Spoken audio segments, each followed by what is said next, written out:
Welcome back to the ICA Show. I am Alan, the host. I'm joined by Luke, the co-host. Luke, how are you doing today? Doing great, Alan. How about yourself? Doing very well. So, Luke, I have some news for you today. So, if you can see, we had a tournament, the Glen Rock Quads, yesterday, and the first section was much stronger than usual. As you can see here, we have 3 national masters. But the one I want to focus on today is Gary Leschinsky, who, with the highest rated by a little bit, stormed to 3 points out of 3, beating Ito, who was on the show previously, along with Yefim Treger, who's an ever-present in our tournament. Why am I mentioning Yefim? Well, because today, Gary, who's here right now with us, would like to analyze that game. Gary, how are you doing? I'm doing well. How are you? I'm alright. So, before we go into the game, just want to ask you a few quick questions. I interview all my players before we go into the game. So first off, how long have you been playing chess? I've been playing for, I'd say, 5 years, 4 years, 5 years, something like that. 4 years, 5 years. Wow, that is not a lot of time, yet you're a national master. When did you get to that point? I believe I got the NM title last year, although I could be wrong of a specific date. It was soon after COVID, so somewhere around 2022, 2021-ish. All right, very good. Let's get right into it. We don't have much time to spare. We have one more person waiting off stage. Let's get right into the game. That's what the audience wants to see. So as I mentioned, this game was between Gary, who's black, and Yefim Treger, who's white. So the game started. E4, C5. Yeah.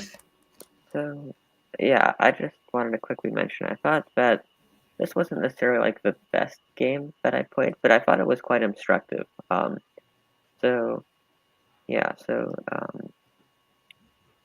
were like a lot of interesting moments. Yep. Sure. Let's get it. Let's get into these moments. Knight F3, E6, E4. That's an interesting move. Yeah. Yeah, this is interesting. So I can take, which is kind of accepting this gambit. And basically black's detriment in this case is white has a lot of space in the center. So if I take on b4, for instance, then he can play probably a3 to challenge a pawn. Let's say I defend with knight c6 or something, just a natural developing move. Then he can play d4, taking the center. So he's threatening the move d5 immediately to kick my knight. So I would probably play d5 to get some space. And then after the move e5, what we're left with, this is very wing gambit type move, is white has a very strong bishop, which is going to come to d3. And all my pieces are a little cramped and not so great. So instead of going into this position, which I felt like was in his wheelhouse, I played b6 instead, which is a reasonable move. I'm just defending the pawn and getting ready to develop my bishop. So I thought that was just pretty normal, just declining the gambit. So then we played some normal developing moves. So he played takes, knight c3. So I developed my bishop, I developed my knight first, and then then I think he played bishop c4. And here I played what I thought was kind of a slightly interesting move, which was knight f6. Just a way to develop. I mean, I could have also maybe played knight e7. That way to try and occupy the dark squares by gaining the knight to g6. The reason why knight f6 is interesting is in a few moves he played move e5, so we can, I guess, go to that moment. So this is a very provocative move from white. Basically, white is claiming that I have to either move a knight to g8, which is undeveloping my knight, and then I have a lot of development issues, or I can play knight g4, which I played in the game, to attack the pawn, and he plays rook e1, defending the pawn. And basically now the question is, what do I play here with black to try and get my knight back into the game, because my knight's a bit stranded on g4. And his main idea is to play the move b3, because after that, I can't really move my knight anywhere. So right now, I have this idea of playing maybe knight h6 to f5, because then my knight is kind of heading towards the central d4 square, and it's an okay piece. But after a move like b3, he's basically threatening that if I bring my knight to h6, he'll just take it, and my pawns will be doubled, and I don't really want that position with weak king. So this was quite an interesting moment. Already we have a very unbalanced position, um, where I sort of have to get my I have to like get my knight back in the game. I have to figure it out. Um, so if I just castle, for instance, that would be a arguably small mistake. Because then he could just play a move like d3 or something like that. And now it's not so easy to get my pieces back in the game. And he's threatening to move h3, which is it's not a huge threat, because even if I have my double pawn, it's sort of okay, but I prefer not to. So instead in the game, I played this move f6 instead of castle. So I played f6 here. So basically the point is that I want to take on e5, and this is a very interesting move, because if he takes on f6, my plan is to take the knight, and we get this super imbalanced position where basically my plan is to play castles and click e5, and then I can try and play in the center with moves like bishop e6, maybe e5, and I have quite a strong initiative in attack, because I have a semi-open f-file, perhaps bishop g4 is coming, and so this was kind of my idea. And this is actually very reminiscent of the Blumenfeld gambit, which is you get sort of a similar position, except you actually give away a pawn. So I didn't even have to give a pawn here, so I was quite happy to reach a position like this. And here Yefim plays um, a very interesting move. He plays bishop d3. And his point is that if I take on e5 with the knight, he can take the knight, I take, and then he can play rook takes e5. And essentially he has this little tactical trick where after pawn takes, you can give a check on h5. And if I play g6, which is what I would generally play, he can actually take on g6, and my rook is undefended, so I'm in some trouble here. So I can also play king f8, and I looked at this type of position for a little bit, but I think it's actually quite dangerous for black here, because I can't castle, and the semi-open b file is actually kind of helpful for him, because one day he might even play like rook b1 and then rook b3 and get his rook on the f file. So he has quite a few attacking pieces, and neither of my bishops are particularly great here. In general, I want to keep the position a little more closed, especially since I'm a little under in development here. So I opted not to play castle. I probably should have just castled here. Or, sorry, I should have taken with a pawn after bishop d3, which I just missed. I mean, to be honest, for some reason, I was only thinking about capturing with the knight because I attacked the pawn with the knight. But after pawn takes, I basically get what I wanted to initially. So let's say he plays h3 to take the knight. I would just move the knight, let's say knight f6. After knight takes pawn, I can trade and play castle. And basically we get the same thing, slightly different, but I can still play for d5 and bishop e6. Although this position is kind of more to white's favor, because now white has some more pieces developed and rook on the e-file, so not so clear. But this probably would have been the best option. What I played was f5, And your point is that he blocks his pawn from going to d3, and so if he plays h3 here, I'm basically just going to bring the knight to h6 and then f7. And it's not that bad. I mean, the computer gives us a small plus to white here, but I think practically speaking, um, black has reasonable counterplay here, at least in shorter time control. I have knight f7 coming, castle, and it's a little hard to come up with a plan for white here because all the pieces are kind of bad. And also, just as a quick note, initially I wanted to play castle actually, instead of f5, because that's the ideal move. You just castle, and now there's no queen h5 check anymore because my king is on g8. The problem with this, which I didn't really realize in the game until this moment, is bishop e4 is actually very strong here. And the point is here, he is threatening to take my knight and double the pawn. And at the same time, it's a little hard to move anything. So let's say I played queen c7 to defend the knight. I really don't want those pawns in that formation. Then you can, let's say, take, and queen takes, and say, I don't know, maybe c3. And, I mean, I can still take with the knight, I suppose, in this particular position.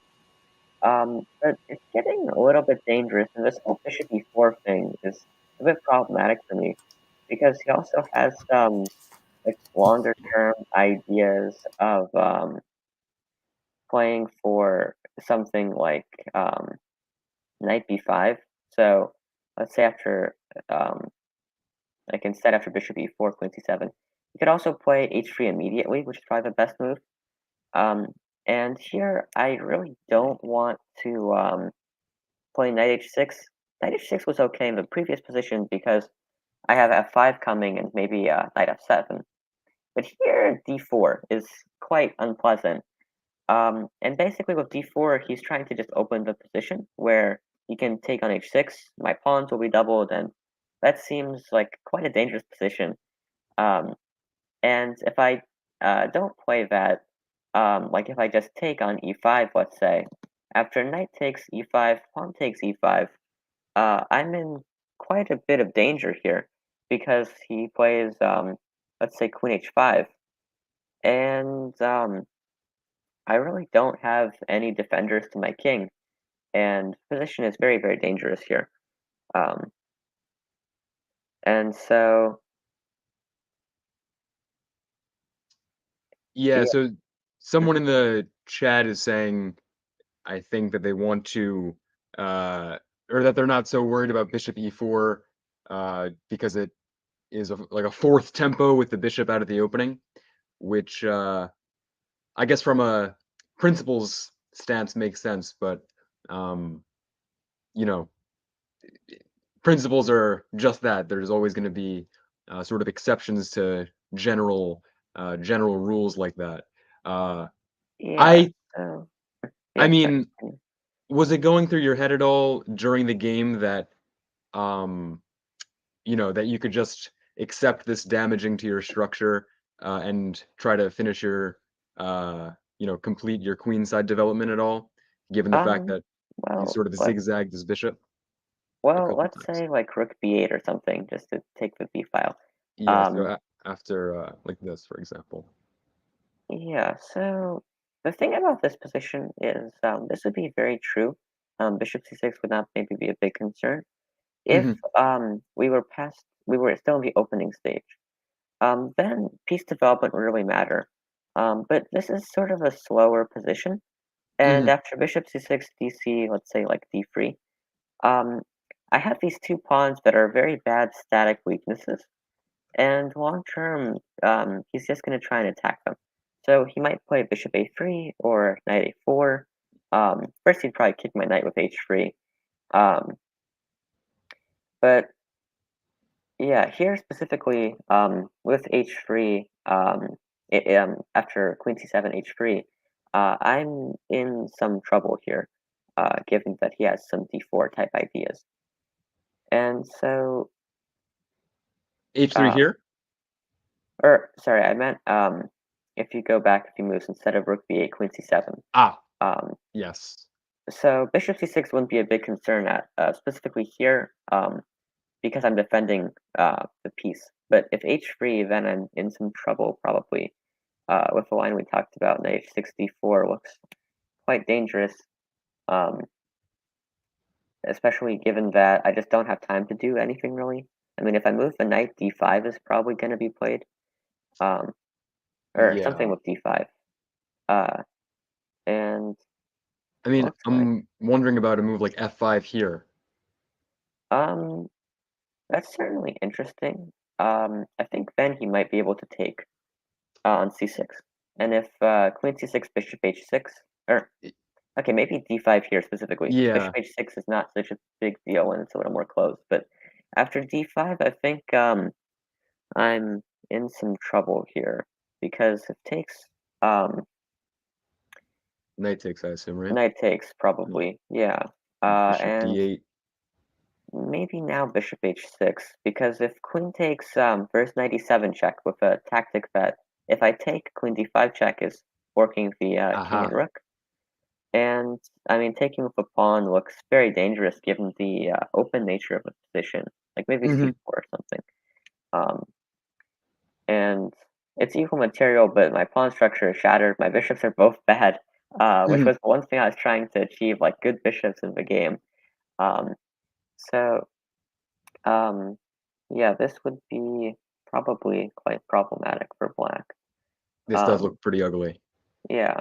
With f5, it does look like at least the position is a little more closed. So if ever d3, I can sort of try and like get the position a little more close. Or sorry, I meant f5 when I played it instead of Yeah. So that was sort of like my idea. Okay, so then he plays bishop b5, which is another bishop move.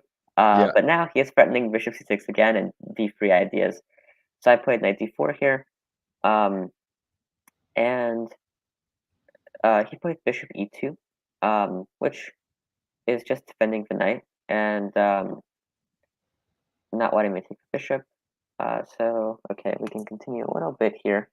So, castle takes, and this is probably the critical position of the game, like right here.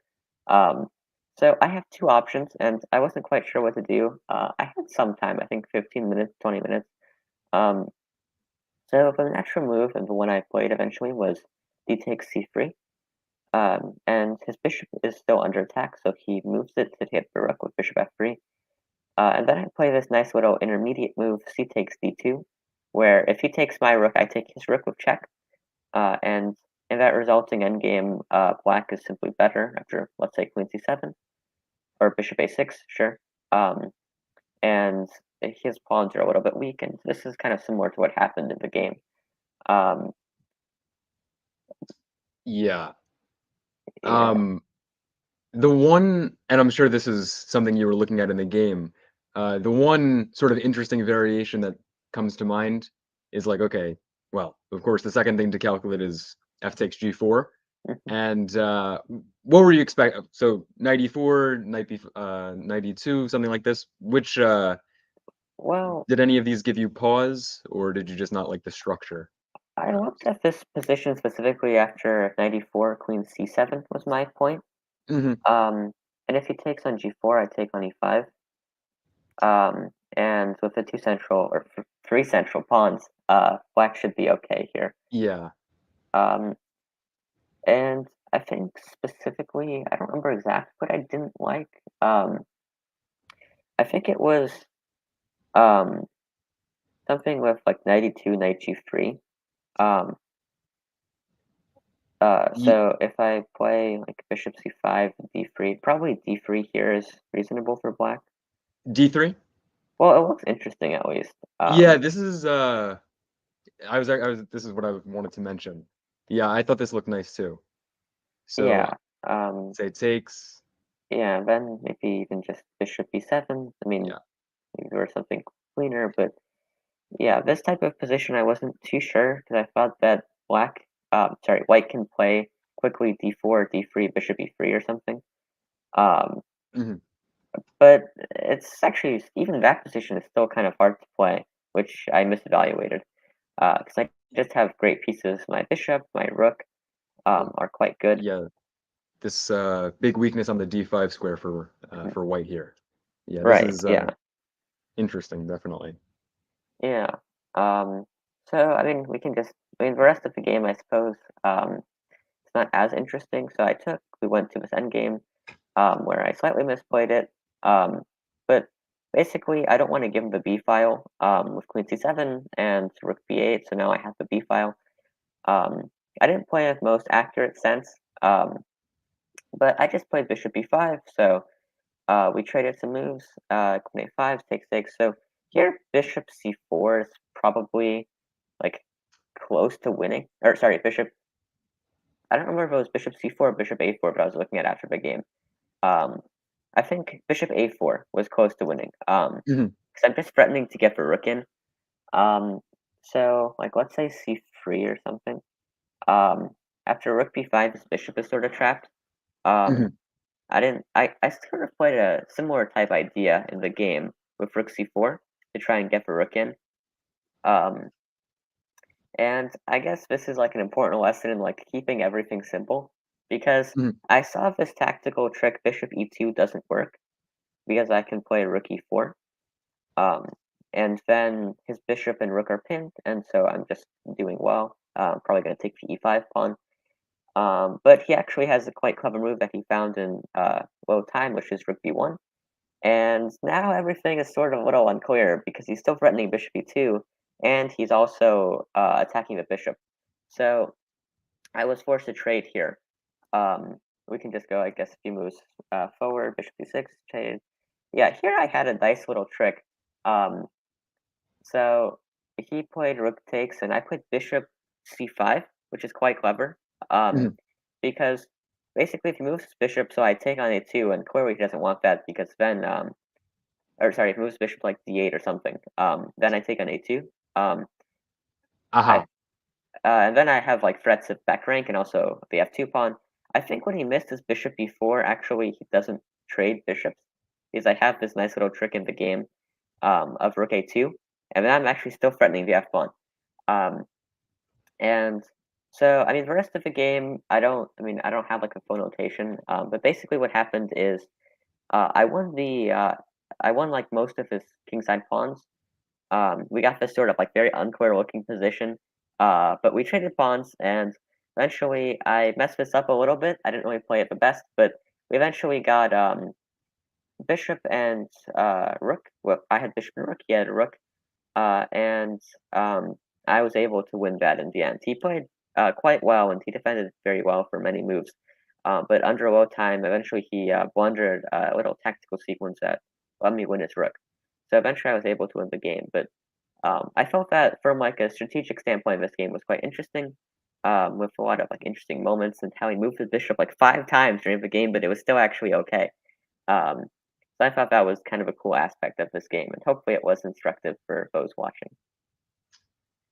Instructive indeed. Yeah, very very interesting game, and yet another example of Mr. Treger going for a arguably preemptive e5, but leading to an interesting position. I think we saw the same exact idea in the game we reviewed with Ito last week or 2 weeks ago.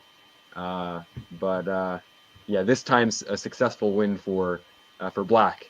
So, Gary, thank you very much, and Alan, I guess we're on to the next. So thank you very much, Gary. No problem. Happy to be here. All right. So before we go on to the next game, unfortunately, we have to go on to a little commercial break. So let me just take you to the commercial.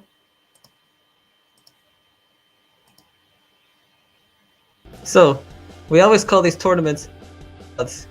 Why do we call it the Glen Rock Quads? Well, because one of our main locations is in fact in Glen Rock, New Jersey. Each Saturday at Glen Rock, we have tournaments, Glen Rock Quads, And our winter semester registration is already open, and registration will expire. I mean, not expire. Early bird pricing will expire by November 20th. You can see here class dates, weekly schedule, registration links. If you live too far from Glen Rock, well, you can go to TNIC. And if you don't even live in the state, then our virtual classes are open. All our instructors from Glen Rock, TNIC, online are really good. I recommend all the instructors, especially myself and Luke, especially Luke in fact, he's a really good instructor. And yeah, we're slowly building, we're going to be giving more homework during the winter semesters, it's going to be good. Also, December 31st, we're going to have a New Year's Blitz tournament, just posted on the website. We're going to have 3 sections, open, under 1600, and the unrated section. So sign up before early bird price expire, wear your costume like those individuals are wearing the costumes right now, and see if you can win the cash prize and the best costume prize. And that concludes the commercial break. And now I have Nick on. Nick, how are you? I'm good, how are you? I'm alright. So, my first question is, why are you on the show? What have you done yesterday? So I was playing lots of games. I won my section and I was studying a lot for it. Very good. So as you can see here, we have Nick, who's in section 6, not as high of a section as Gary, but still it's going to be a great segue into our coaching segment, in which Luke, myself, and Gary will be going over Nick's game, and we'll be giving him advice on how to improve or what he's done well. But he's already on the right track, as you see here. He got 3 points out of 3, a nice comeback after the previous few weeks, and hopefully he'll go up the rankings from there. So, Nick, how long have you been playing chess? Well, I played chess since I was 7 years old. Since you're 7 years old. And when did you begin to take the sport seriously? Like around 9 months ago. Around 9 months ago. So, is that around the time you began coming to our tournaments? Yeah, I began coming to your tournaments about a year ago. And before we start, let me ask, what was your best moment so far in your chess career?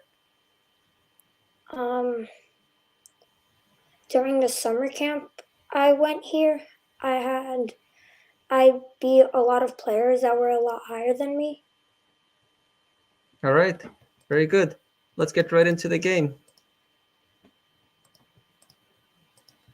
So in this game, we have Nick is white. Let's do it.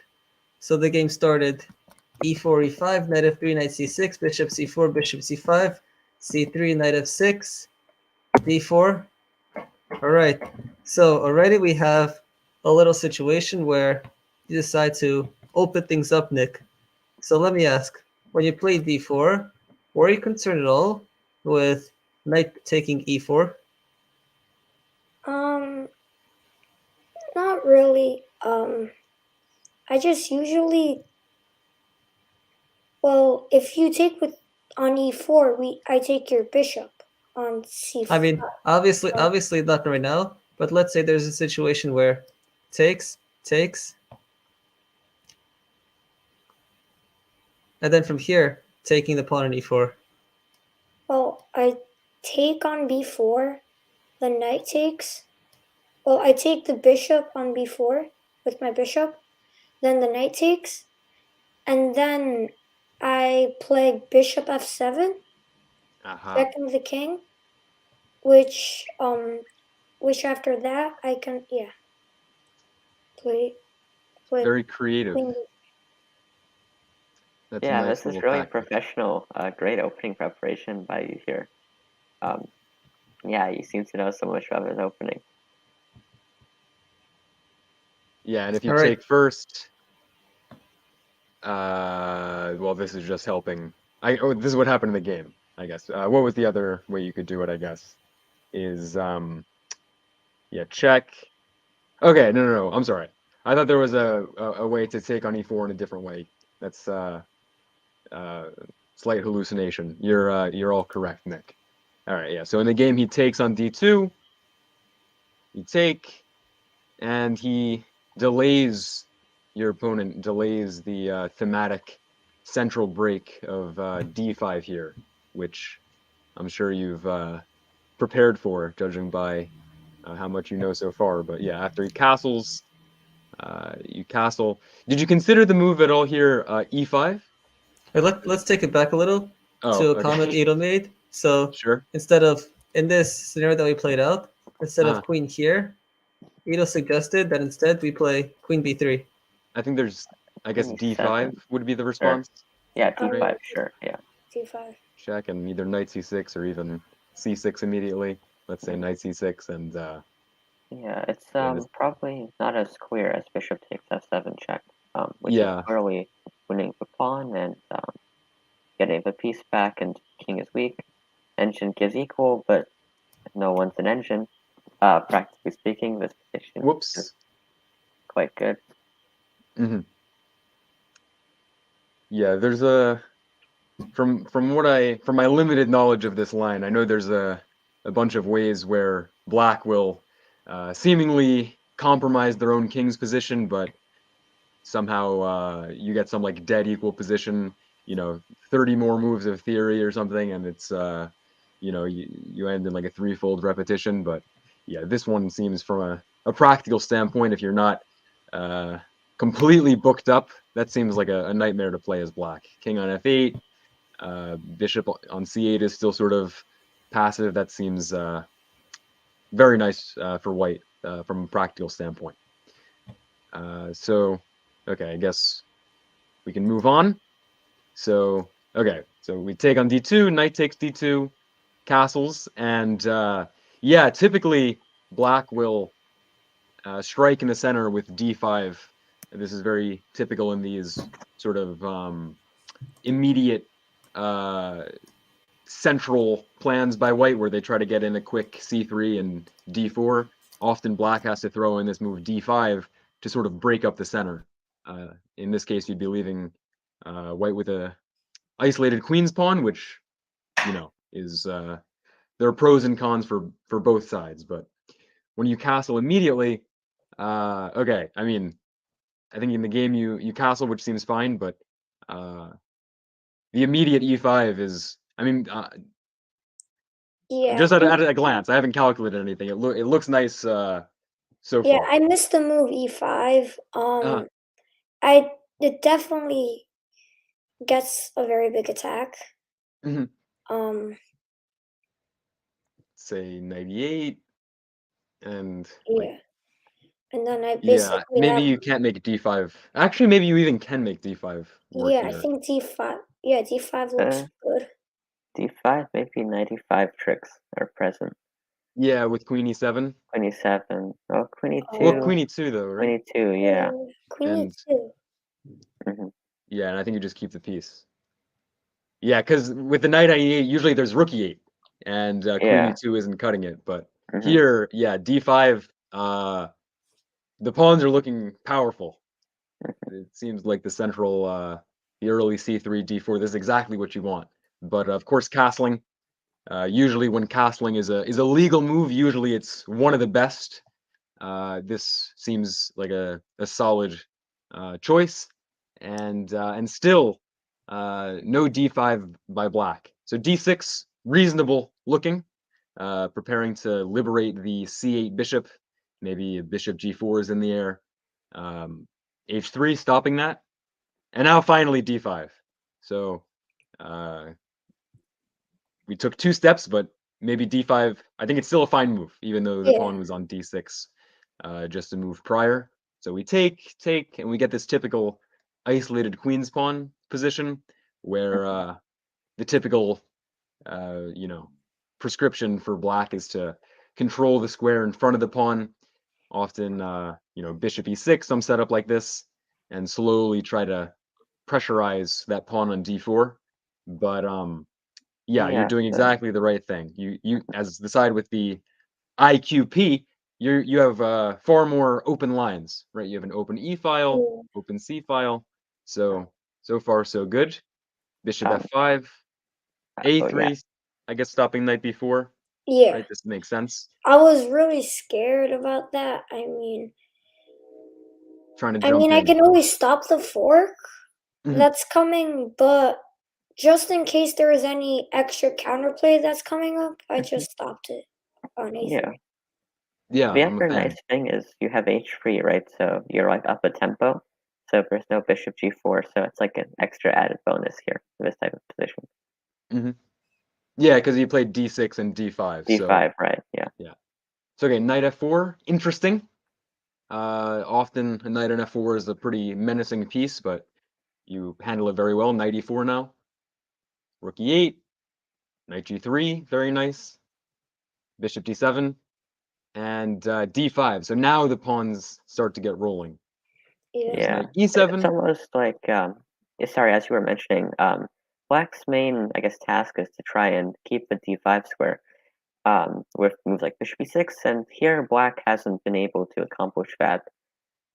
So then, in that regard, White is having a quite nice position because now the control of the d5 square belongs to White, and so after a move like d6, which I also like, you have just so much more space, and your pieces are way more active, which is why it's such a great position for White here. Yeah, and just two, maybe call it 1.5 small things to point out is very often in these IQP positions with the isolated pawn, these will often come out of various Queen's Gambits, Queen's Gambit declined, these types of openings, and often Black will have a pawn on e6, which sort of neutralizes this bishop on c4. But whenever you get a position with an IQP with a bishop on c4 on this completely wide open diagonal, very often this diagonal will play a huge influence over the game. And because Black can't keep control of this e6 and d5 complex, he just gets opened right up. And here, whenever you trade off your IQP, often you're just left with the extra activity you've gained as a product of having the IQP beforehand. So here, once you trade everything off, you open up the center. You're the one already in control of the E file, already in control of the D file, already in control of this really nice diagonal we were just talking about. And on top of it, you are gaining a tempo on this knight. So everything is opened up for White in exactly the way you wanted it. And I think already it's Black has to be very, very careful not to lose just like right now. So knight e6, stepping out of that threat. This is maybe just an easy one to blunder, just to forget the knight is hanging, forgetting the queen moves backwards, but thankfully he sees it. And knight e5, very nice, just marching right forward. Bishop c8. Yeah, So a little passive, yeah. yeah, we're seeing another light squared bishop that's sort of dancing around. Bishop f5, bishop d7, bishop c8. So trying to trade some queens. Now, yeah, Gary, I'm wondering if there's a potential tactic you're looking at here. Little tactic. What was the move played in the game? I can't quite see it. Was it queen b4? Yeah. Yeah, so I think bishop c6 was the idea, but it kind of fails to the same tactic, sadly. So bishop c8 probably is an attempt to try and prevent that tactic, although unfortunately it doesn't quite work. So the move after bishop c8 is knight takes f7. Yeah. Is a nice little tactical trick, although it's very complicated. It's very hard to see this. So the point is, if king takes f7, you can take on e6 with the bishop with check. Well, just so if you take, our knight is safe. Right. Yeah. Yeah. And also in that line, it's not just like we're winning a pawn, because we're also winning material after that, since we're attacking the rook and the bishop. And if the rook moves, then we take the bishop, which is defending the knight. So you're just like in big trouble in this type of position.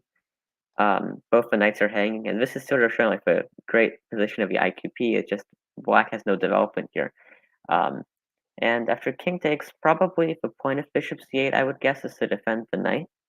But actually, for rook, bishop, and queen attack, so you have 3 attackers and only 2 defenders. So bishop takes knight actually still works here.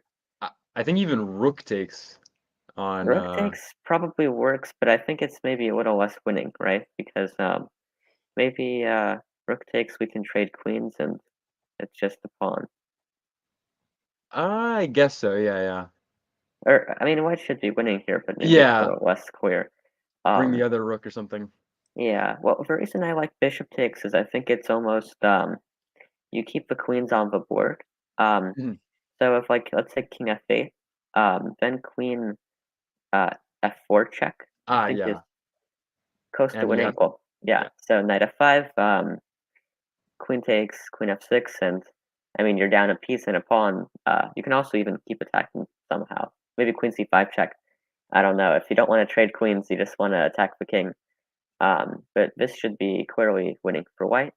Probably the best if you go a few moves back. If you agree, it would probably be bishop takes bishop. Yeah. And then queen takes and king f8, but probably like rook f e3 here. Like we kind of saw this rook lift idea in the previous game as well. You can play rook e3 to f3, and white's just going in for checkmate here. But this idea is quite complicated since it has like multiple branches, so perfectly understandable that you weren't able to find this one. Yeah, so just to drive the point home, one more time, I think again it all comes down to the fact that this e6 and f7 complex is really, really, getting broken down by this bishop, and often the way you drive the final combination through is with these sorts of sacrifices on f7. Knight takes f7 is a textbook type of tactic in these positions, but queen b4, keeping the queens, makes 100% sense. Knight c6, accepting this slightly, maybe more than slightly compromised structure. Yeah. Rook a d1, something like this. Yeah. Well, I think the problem with black's position here is not just the pawn structure, but also there's just no development here. So like let's say, I don't know, queen c7 or something. You can even try, I don't know if knight e4 or knight f5 is better. They both look pretty good. It's just trying to get in on the d6 square here. And there's just a lot of weaknesses. Maybe knight f5, also queen c3 is some ideas here. Even going for like checkmate. Or even like knight e7 check, very kind of distant ideas in some possible future. And basically, as we mentioned, the pieces are just so active in the IQP, and if black isn't able to stop the d pawn advancing, we get this type of position, which is really, really active for white, and is borderline just like significantly better, if not close to winning even. Yeah, so in the game though, queen c3 still making some sense, putting the queen on a nice diagonal here. So now maybe this knight f5 idea is coming with a little bit more punch. So take, queen takes, queen d4, and there's a small problem with that move, which is that it looks like it's defended, but unfortunately, after we take the knight's pinned, you cannot take back because you get mated. So unfortunate error by black, but I mean, when you're in a difficult position like this, an error is exponentially more likely to happen. So yeah, here I mean you just take the queen, and you converted quite nicely here as well. So great conversion here. After winning the queen, you took the bishop and took everything, and with mate threatened. So yeah, great job in this game. Very good. Nice showing of the activity of the pieces and tactical tricks as a result of better piece play. And great opening preparation as well here. So great job. Thank you.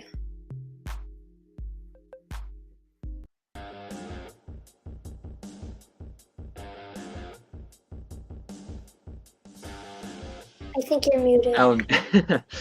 Uh-oh. Nick, thank you so much for coming on to our show. Really enjoyed looking at your game. Thanks. It's a pleasure.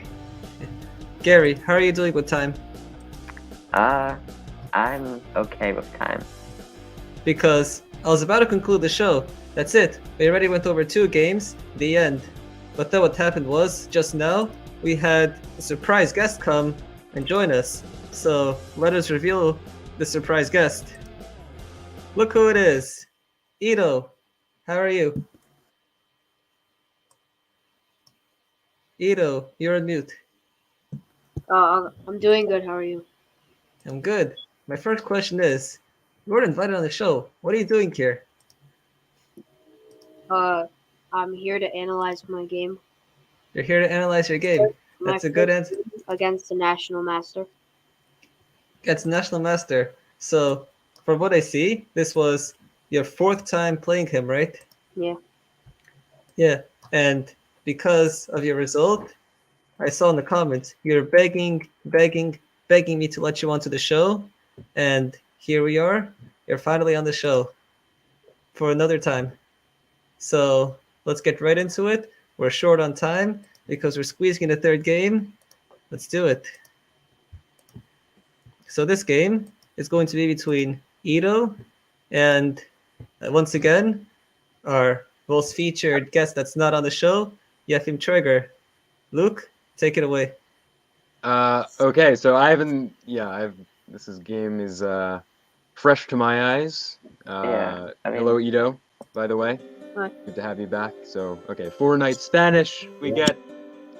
Yeah, this was quite an interesting one. I was able to watch a little bit during my game, since Ito was also the same quad as me.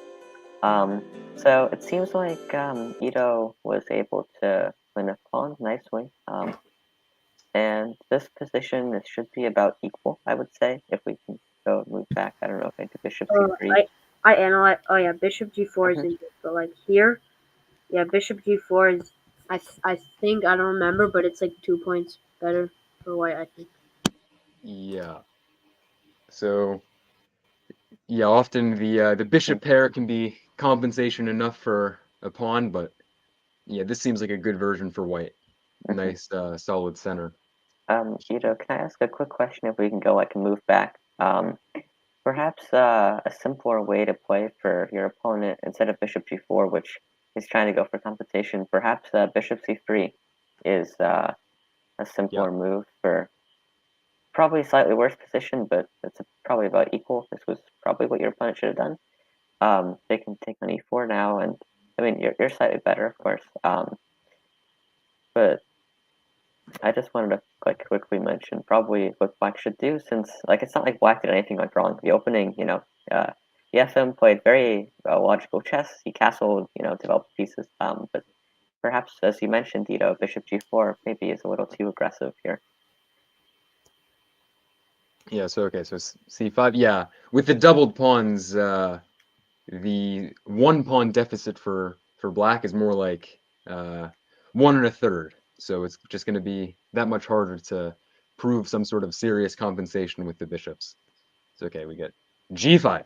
Wow. Yeah. Bold. Yeah. What were you going to say, Gary? I was just gonna say, how are you feeling at this moment? Because watching your game, I was like, oh wow, g5. It's like, I mean, I don't know. I was wondering how you were feeling at this moment. Like, were you feeling confident, or because g5, I don't know if it's really a good move. It's very exposing the king, but also it does create some compensation for Black. Perhaps his idea was something like h5, h4 to hit the bishop, which is slightly weakened. So I was wondering, how are you feeling at this moment? And if you were feeling good about that position, or a little bit nervous, perhaps. Oh yeah, so I was a bit scared after g5 because he could play knight h5 and he would have the bishop pair, which is what happened. It's probably still better for me, but g5 was aggressive, and I'm usually not used to playing games against g5. Yeah, I thought knight a4 was quite interesting. I think in the game you played for c3, which was quite an interesting idea. Yeah. At least when I was watching the game, I was a little surprised by knight a4.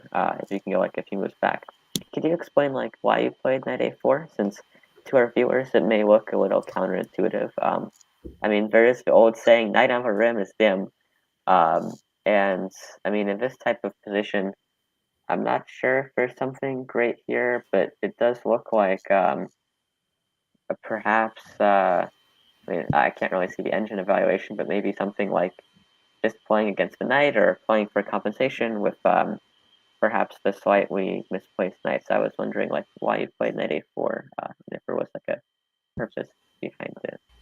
So I thought that the bishop was pretty annoying, and I wanted to like probably play queen d2 and then like queen e3 and be able to move the knight, because I wasn't afraid if like let's say bishop g7, and sorry, I forgot to say also a pawn on c5 is hanging, so the bishop can't Right, move yeah. easily. And so if he played something like b5, like what he did, I would just play c3 here. Right, yeah. So you have a nice tactical resource here. Right. Yeah, a3. Interesting A3, in very between interesting. move. Yeah. I Looks mean, like what I b4. saw is after d takes, he has a pawn on b2, and it's like, wow, how did a pawn get to b2? Yeah, this was quite interesting, I would say. I don't know if you would agree or not with that assessment. Seems like it's a very unbalanced type position. Aha, yeah. So the knight comes to b3, and yeah, this seems like a perfect. I really like this plan actually. I think this is an easy one to just sort of breeze past and be like, oh, of course, knight d2, knight b3. But that's a very nice maneuver, supporting the dark squares in the center and just completely disconnecting the rook from the pawn on b2. So very, very nice plan. Also, the knight always, I guess, could have come to c4 in some variations, but the knight seems to belong there, also stopping some annoying a5s. You never have to have some nightmare where a pawn lands on a3 or something, right? But okay, so we get queen a6, Yeah, f3 kicking the that was bishop. quite interesting. Queen a6, because Yeah, I don't know, I felt like it was kind of a little bit odd, perhaps, because I don't actually think you're threatening to take the pawn immediately, because there are some tactical tricks with rook d3. So at least when I was watching the game, I felt like, I don't know, bishop d7 maybe, to get the bishop to a better square. But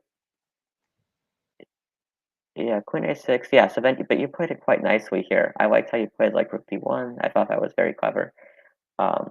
And after takes, you trade a little bit, and you get this like very imbalanced type position. Very interesting. queen b3. Yeah, I mean, Am I? bishop b3 looks a little more normal, perhaps, but also Yeah, is losing, I think. yeah. This looks pretty ugly with the Yeah, very nice central clump, as they as is the technical term for this structure. Yeah, but okay, that's a creative. That looks like it should not work, and maybe it just doesn't work. So okay, we take, and it's 2 rooks for the queen, but again, with this really nice central clump, it's going to be very. And also, let's not forget pawn on g5. This queen is yeah, going to be a little bit annoying to this king, combined with the multiple weaknesses created by Black's sort of brazen play here. yeah. Yeah, I wanted to ask a quick question. I think I don't remember if it was around here, maybe a little bit before. And feel free to please correct me if I'm wrong. I think Yefim offered you a draw somewhere around here. Um, so I was just wondering, like from a player mentality, and for audience, or well, not my audience, your audience, um, what you were thinking about, like whether you should take the draw against such a high rated player or play on for the win, if you thought you were like better, and also the time situation, which I believe he was quite low on time at the moment he offered the draw. So like there's a lot of reasons. First of all, I played him 3 times before, and every game he offered a draw, like every single game, and I wanted to like not accept the draw because I wanted to beat him for once. Because the first game I tied him and then I lost twice, and it was all because I declined the draw. And I'm pretty sure like in the first game where I tied, I also could have won. It was just time pressure. And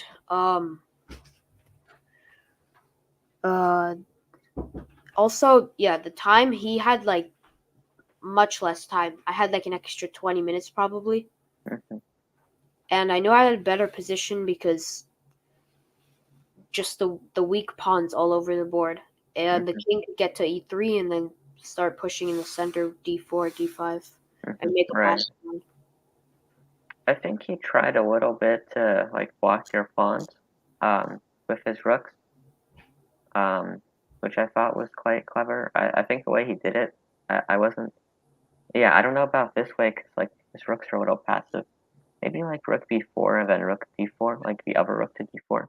At least when I was looking at it, it looked a little more natural to me. But after this formation, you seem to get quite a nice position where you brought the king in, which um, to me looked quite good. And after that, you started pushing. Yeah, And take here. Yeah, okay, so c6. Yeah, and Could you go back a little? There's a key point, I think. so here? Before here? No, before c6, I think. Yeah, so instead of d5, there was queen b3, and then if like rook takes g2, there was check with the queen, and then I'm not really good with my notation, but queen e8, which traps the rook. Oof, that's I nasty. That's a Yeah. tough one very to see. nice. It's very Yeah. tough, yeah. Yeah, queen, like, you have to see this. It's sort of the reverse order of operations when you're calculating Yeah. to look at queen b3 this deeply. But that's a very nice idea. Yeah, and it just goes to show the sort of tactical power the queen has over the rooks. A lot of times, you know, it's logical to make this sort of construction where the rooks are blocking up the pawns, but a lot of times, because the rooks sort of move in an opposite way as the pawns capture, you know, it often becomes a blurred line between whether the rooks are blocking the pawns or if the pawns are trapping the rooks. Right, So especially since the rooks are so passive here. Um, I mean, in the game, yeah, you had very nice bind over these rooks. And yeah, it seems like there was some activity here. Rook, yeah, yeah, rooks in the seventh like this can yeah, be a and I little think bit. I don't remember if it was like this moment. I think at some, I don't know if he actually like offered a second draw, technically speaking, but I felt like here you had a chance for perpetual. Um, King h2 so is a nice idea instead of though. king h2, yeah. So I was wondering, like, were you considering the perpetual here with queen e5, queen f5, or were you still like I was still willing to push forward? Yeah, I was thinking of king h2 and then kind of running with my king because it's probably a draw, but I wasn't thinking too much especially because of his time. I also have a passed pawn, so Mm-hmm. it's really Right. tough to play for both sides. Yeah, just don't get Also, mated. yeah, don't get Yeah. mated. Yeah, but yeah, also you don't have too much risk here. It seems. You can always kind of go for the draw, so it certainly makes sense, as you said. And now this is completely losing after queen takes f4. Yeah. Yeah, no, so could you go back a bit? To queen takes f4 here? Yeah, rook. Yeah, just attack the queen with the rook, and then it's king g6, and there's like unstoppable mate. It's very hard to see though. Like yeah, Yeah. it's like an amazing construction where the queen is a bit limited in checks. So like I'm assuming you mean rook f2, queen e5, king g6. With the idea of h5 checkmate, or not checkmate, I guess, but Yeah, like you'd have to give, forcing yeah. the queen. And yeah, it's just an amazing construction where after queen d6 check, you can even probably play f6 for black, with no checks, or rook f6 probably cleaner. But f6, yeah. But I think also, given as you mentioned, the time was very low for your opponent, so probably it was rather difficult to find such a tactical sequence in limited time. Yeah, and oh yeah, and if you take with the king doesn't help either because still rook f2 and you are going to drop the queen. Yeah, but okay, h5 and yeah, now White's king was running, but now it's going to be Black's king who is in a lot of trouble. So Queen C7, nice move, just pinning the pawn. H4, takes is bold. I guess it's the correct decision because otherwise this pawn's going to run very quickly. But yeah. And then I guess you can explain the finish of the game, which I thought was like very interesting. It seemed like he was pressing a little bit for a win here. And I guess you can explain the win. It's very that's it's nice. A very nice little trick that White has, which you can explain. I won't take it away from you. Sorry, can you repeat that? Just the ending of it I thought was very nice. It seems that Yefim missed something at the very end, which I'm sure you can explain. Given it seemed like it was quite a nice ending for you. You mean the ending position of the game? Yeah. Instead of rook g6 after queen, it seemed like he may have missed something where you had quite nice tactical symmetry scope with the queen. No, I don't think I see it. Okay. I was thinking maybe rook h6 was his point, which would be checkmate, but actually it's pinned for the new queen, which you made. Oh, yeah. At least that's what I was thinking at the time. I knew that. I thought you meant like the final position or something. Also queen f5 I thought was like a really nice way to consolidate, just like trading everything. And I don't remember the order, but I think he played something a bit unclear, like king g8, because he had like a couple seconds left on the clock, and then I wasn't playing well, so I played like queen a8 check, something like that.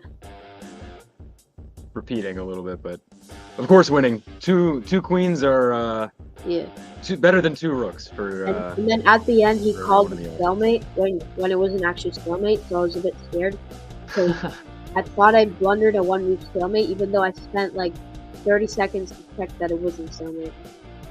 Yeah, it looks like one of those like puzzle positions you'd see in a book. It's like black to move and stalemate, black to move and draw. Yeah, but in any case, very nice game.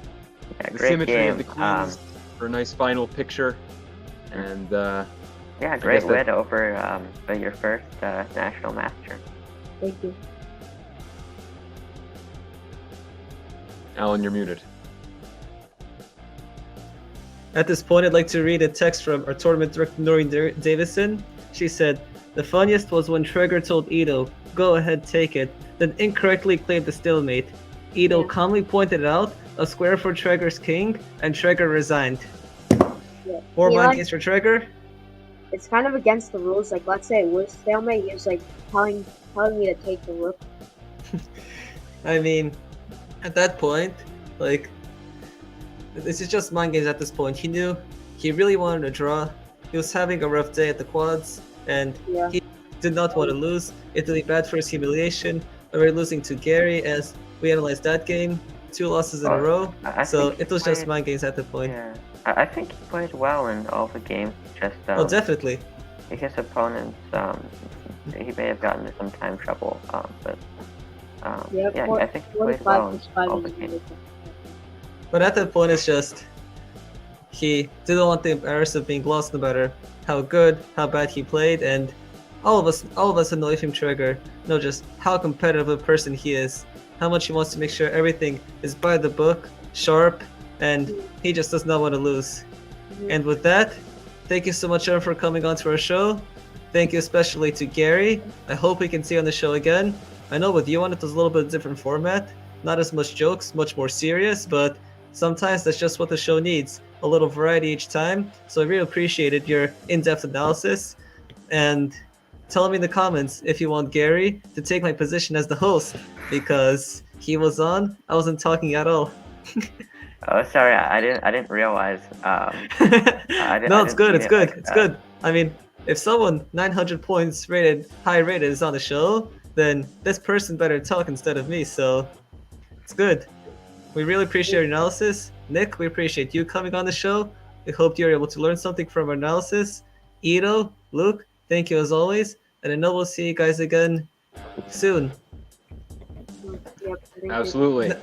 Next week, I wasn't going to have a show due to the K-12 tournament in New Jersey, Yeah. but as I will not be directing there, I will be having a show. Our format might be a little different based on the amount of games we get, but there will be a show next Sunday, 8 p.m. See you all then. Thank you. Thank you. Thank you. Bye bye. Thank you.